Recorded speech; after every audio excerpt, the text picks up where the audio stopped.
যে আমরা খুব গর্বিত এই পুরো স্কেলটা নিয়ে এবং এই যে এত ভালো ভালো সিনেমা আসছে, এত ভালো ভালো কাজ হচ্ছে, এরকম আলোচনা হচ্ছে।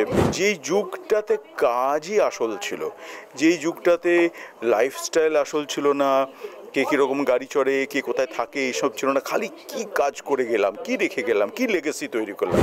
এক তো এই চলচ্চিত্র উৎসব এখন একটা ইন্টারন্যাশনাল স্তরে এমন জায়গায় গেছে যে আমরা খুব গর্বিত এই পুরো স্কেলটা নিয়ে এবং এই যে এত ভালো ভালো সিনেমা আসছে, এত ভালো ভালো কাজ হচ্ছে, এরকম আলোচনা হচ্ছে।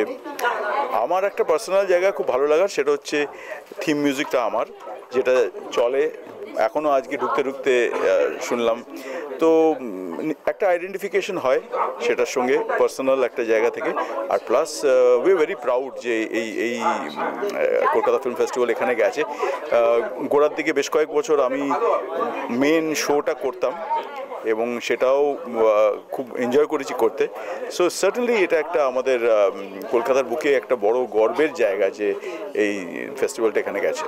হ্যাঁ, আমার সিনেমা দেখার থেকে তো আমার তো নিজস্ব একটা এত কাজ চলছে যে খুব একটা বসে কটা দেখতে পারবো আমি জানি না, কিন্তু এটা তো ডেফিনেটলি যে একটা যুগকে এরা রিপ্রেজেন্ট করতো, এমন এক যেটা নিয়ে আমরা আলোচনা করলাম, যেই যুগটাতে কাজই আসল ছিল, যেই যুগটাতে লাইফস্টাইল আসল ছিল না, কে কীরকম গাড়ি চড়ে, কে কোথায় থাকে, এইসব ছিল না, খালি কি কাজ করে গেলাম, কি রেখে গেলাম, কি লেগেসি তৈরি করলাম।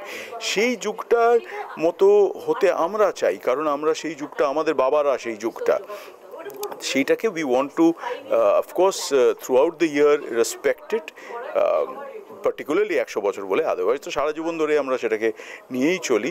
কিন্তু এই 100 বছরে আমরা যদি তাদেরকে মনে করি, তাদেরকে নিয়ে যত রকম যা যা হতে পারে সেগুলো যদি করি, তাহলে সার্টেনলি আমার মনে হয় যে একটা প্রপার ট্রিবিউট ওনাদের দেওয়া হলো। কারণ ওনাদের জন্যই কিন্তু আমরা আজকে যে আমরা বলি যে একটা বেঙ্গলি কালচার, এটা কিন্তু এদের জন্য। So we have to make it survive.